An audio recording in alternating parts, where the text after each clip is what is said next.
Pessoal, boa noite a todos. Começando então a entrevista coletiva com o Rafael Guanais. Professor, boa noite. Boa noite. Parabéns pela partida. Dois assuntos que eu acredito que, pelo menos para mim, assim, são inevitáveis de falar. O primeiro é sobre a entrega desse time, o poder de reação, né? Mais uma vez, estando atrás do placar, o time se organiza, o mental muito forte ali e consegue fazer aquilo que foi proposto para o jogo. Empata e depois vira o jogo, né? Para mim, acredito que um dos melhores jogos dessa temporada, se não o melhor jogo dessa temporada, né?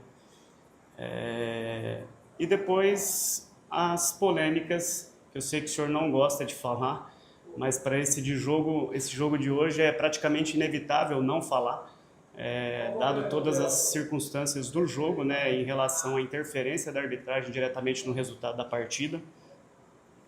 Eu nunca vi, por exemplo, os nossos torcedores esperarem o trio de arbitragem sair de campo e ter que ser ali, sair junto com a polícia militar, né, poder fazer o resguardo deles, né, e ficaram um tempão ali para poder sair. Então, assim, é um jogo que envolve muitas polêmicas e o torcedor também viu isso, né, quem estava assistindo, quem estava aqui no gramado presenciou e acabou protestando também ali no final do jogo, né. Quero deixar aberto e livre, se o senhor quiser falar sobre isso ou não. Marcelo, boa noite a todos. Obrigado, torcedor, mais uma vez pelo carinho, pelo apoio. E dar parabéns para a equipe que fez um jogo, como você falou, Marcelo, excelente. Tivemos apenas um momento de distúrbio logo depois do gol sofrido, né, que totalmente evitável. Foi o único momento ali, principalmente do primeiro tempo, que a gente não fez o que estava sendo proposto. Mas foi um jogo vou falar com todo respeito e analisando a partida, mas de domínio completo nosso, em todas as vertentes do jogo. Cedemos muito pouco também. O Cruzeiro teve as suas chances nas transições, que é algo fortíssimo. O Caio o Cruzeiro tem jogadores excelentes em aspectos individuais e o Caio faz muito movimento para a profundidade, ele aproveita muito bem. O ano passado ele já tinha feito um gol através de um contra-ataque, mas a gente é muito difícil você jogar contra um time desse tamanho e não ceder uma chance. O pênalti realmente é algo que eu prefiro não falar, Marcelo, porque eu tenho tentado me posicionar de uma forma buscando mais solução do que sendo mais um para criticar, mas hoje a gente foi muito prejudicado, mas não vale a pena comentar. Mas me incomoda, por exemplo, a gente teve pouquíssima falta na metade ofensiva do campo, né? Então, alguns critérios e aí lances capitais também, então eu fiquei bem chateado ali, eu entendo o desabafo do torcedor, jamais vai justificar qualquer tipo de reação mais forte, mas a equipe mereceu vencer o jogo e batia muito na parte da eficácia, né? Eu falei para eles na pré-eleição, né? Ano passado foi assim, o Cruzeiro mexeu muito pouco na equipe, é uma equipe muito forte, né, do Campeonato Brasileiro, e a gente conseguir fazer um jogo desse nível me deixa muito feliz mesmo pelo planejamento que a gente tem. Então a gente sofre em determinados aspectos, mas aí a gente conseguir fazer um jogo como esse mostra que o nosso planejamento está correto. E um ponto no Campeonato Brasileiro, por mais que a sensação é de que a gente deixou 2, mas pelo desempenho, mas um ponto no Campeonato Brasileiro é sempre um ponto muito importante. E mais uma vez a gente demonstra força na nossa casa e que aquilo que a gente tem planejado para a equipe tem funcionado bem, a nossa construção tem funcionado bem. Professor, Gabriel Castro do GE. Eu acho que o pessoal ainda vai falar bastante sobre a arbitragem, eu quero falar sobre o que foi positivo. Natan Fogaça, Negueba que é um cara que se dedica, polivalente, que volta para marcar. Fala um pouco da importância desse jogador para o seu elenco. Eu não vou falar muito bem do Negueba não, senão daqui a pouco tiram ele daqui. Então, eu vou falar umas mentiras aqui. Eu vou falar que o Negueba ele é um péssimo profissional. Ele é um jogador fundamental para o sistema de jogo. Ele me entende completamente. Então, conexão muito forte com ele. Um jogador que faz mais de uma semana que ele está na iminência de ganhar mais um filho. E hoje mesmo e trabalha muito, né? Ele com certeza ele é um dos símbolos desse clube, né? E do meu time, né? Que eu falo hoje por ser o treinador, por estar treinador do Mirassol hoje. Então ele me representa muito bem, representa o Paulinho, representa o Juninho, ele representa muito bem o torcedor, ele representa muito bem os companheiros dele também. É um jogador que vários jogos iniciou de fora, pelo plano, e é um grande jogador, ele tem se desenvolvido demais. Veio para o jogo como dúvida, né? Tá como dúvida mais uma vez, porque tem incômodo, se dedica demais, então tá com um incômodo, não sei para o próximo jogo como vai ser, a gente precisa cuidar. E o Natan, uma ótima partida do Natan, ótimo. Então, o Natan se esforça demais. Eu vou dar mais mérito para o Cássio, que fez um milagre, do que ele perder o gol. Mas o que ele segurou de bola, o que ele pressionou, deu muita alternativa dentro daquilo que era a função dele, fez um grande jogo. A equipe fez um grande jogo, né? Eu teria que citar todos, mas eu não me incomodo não de falar desses dois, que Neto para mim fez um grande jogo também. O Edu, eu acho que o time de uma forma geral fez um grande jogo, né?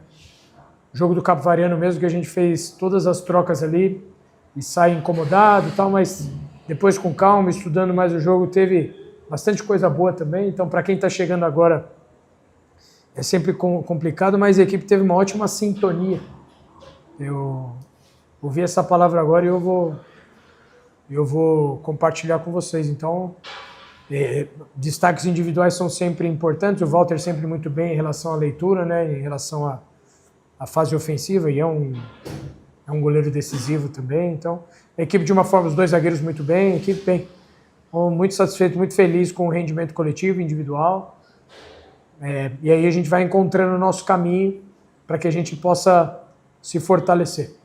Professor, boa noite. Você sempre fala, estatisticamente, quem sai na frente tem mais chances de vencer o jogo, né? É o quinto jogo seguido que o Mirassol sai atrás. A parte boa é que só em uma vez o adversário venceu, né? O Mirassol conseguiu ou virar ou empatar.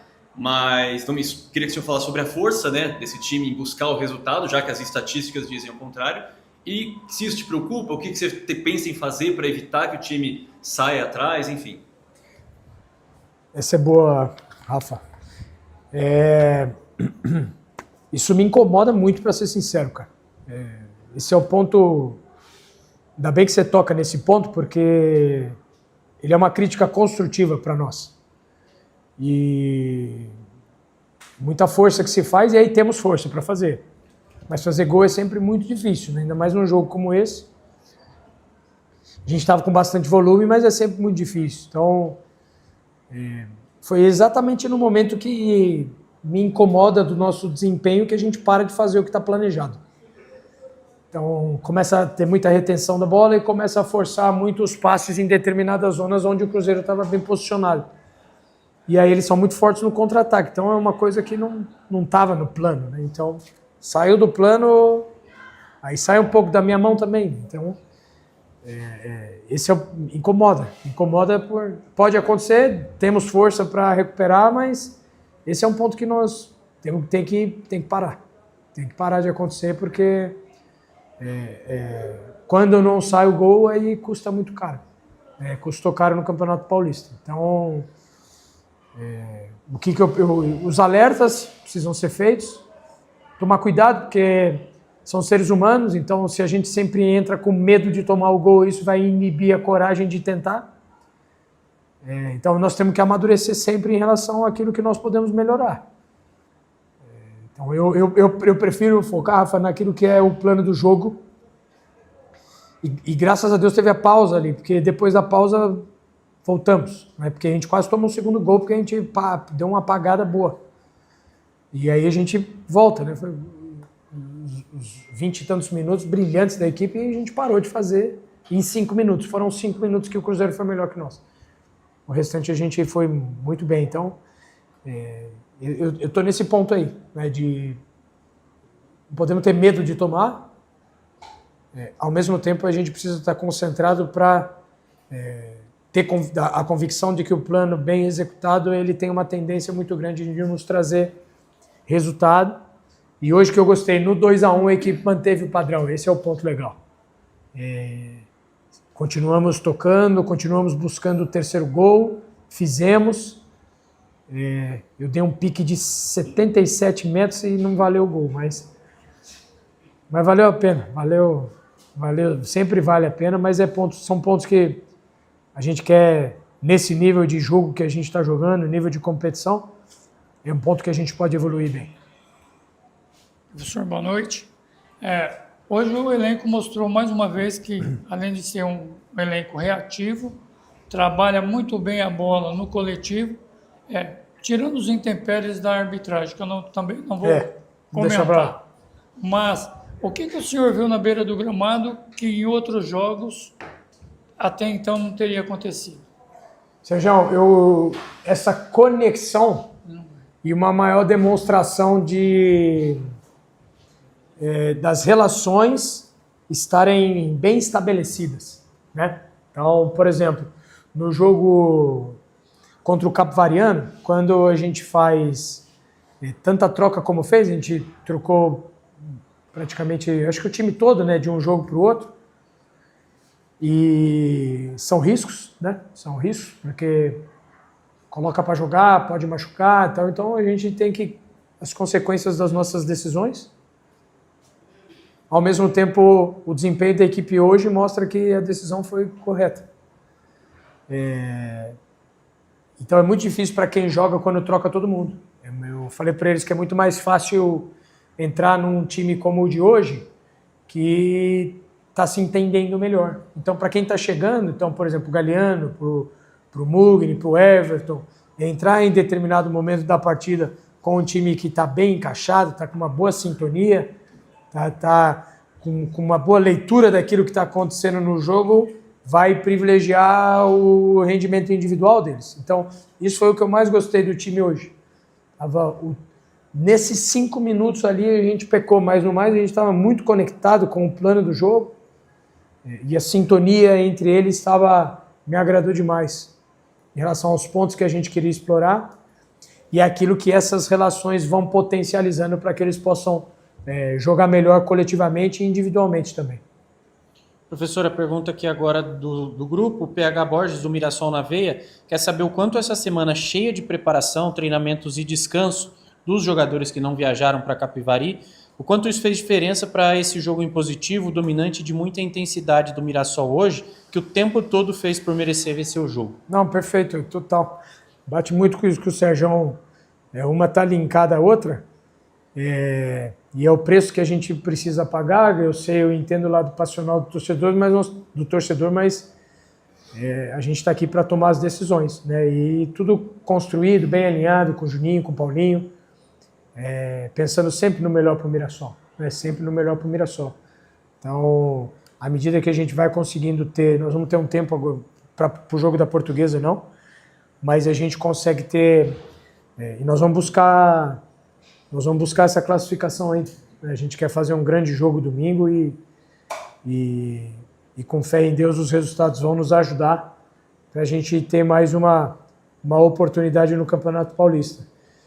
Se não, paciência, foi o preço que a gente pagou para conseguir desenvolver bem a equipe durante esse período e para justamente a gente, como eu sempre falei para vocês, eu confio muito no método, nos caminhos que a gente trilha, nos valores que tem no Mirassol, para que a gente possa, diante desse ano desafiador, conseguir corresponder primeiramente com desempenho e, se Deus quiser, com resultados. Próxima pergunta é do Ângelo Sacchetti, do Bate Fundo Esportivo. Ele pergunta se o senhor acha que a arbitragem será bem mais criteriosa com o Mirassol em 2026, pelo fato do sucesso do clube ter, de repente, incomodado muita gente na temporada passada. Aí eu vou... Uma pergunta... não vejo maldade nenhuma, mas é uma pergunta perigosa. Tudo bem de responder. Eu não consigo responder por eles, mas eu faço um pedido só para que seja justo, né? Para que seja... E tem o pênalti fica capital, são lances que observam muito, mas tem muito lance menor ali que chama mais atenção para mim. Então, eu confio que tenho visto a CBF tentado melhorar a arbitragem, então eu confio que esse caminho vai ser um caminho bem trilhado. Eu torço por isso, né? Peço a Deus que as coisas possam ser resolvidas com critério, justiça e dentro do campo. A última pergunta é do Juan Carlos Vecino, do Conexão Latino-Americana. Professor, hoje enfrentaram-se dois times que vão jogar a Libertadores. O continente todo, então, estava de olho nesse jogo. E ele foi de grande intensidade. O senhor ficou satisfeito com essa intensidade que o seu time atingiu? Fiquei muito satisfeito e foi um dos pontos da preleção também, de confiar no nosso dia a dia, de confiar naquilo que está sendo construído, naquilo que foi planejado para esse jogo. Pelo desempenho era jogo para 3 pontos, mas todo ponto é muito importante, mas eu fiquei muito satisfeito com o plano, com a intensidade e com a qualidade de jogo apresentado também em todas as fases do jogo. Terminamos. Obrigado, noite, pessoal. Obrigado. Valeu.